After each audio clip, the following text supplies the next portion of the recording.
Ce ciel gris et ce vent n'incitent pas à la baignade, et pourtant l'eau est étonnamment bonne.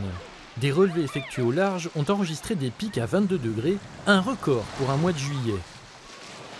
Oh, c'est pas froid pour moi. Elle est froide?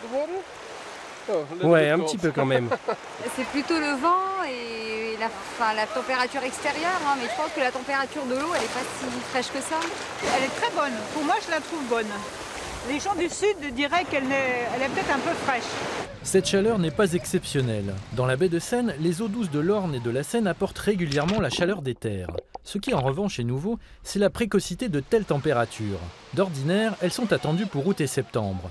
Au centre de recherche en environnement côtier de Luc-sur-Mer, les variations de température sont enregistrées et analysées depuis une dizaine d'années. Pour le directeur, il est encore trop tôt pour parler de bouleversement écologique.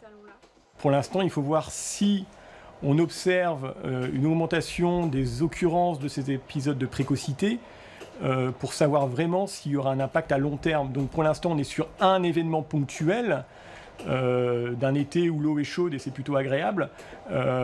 Par contre, ce qui va être intéressant à voir, c'est dans le temps, est-ce que ces épisodes vont être de plus en plus fréquents ou non.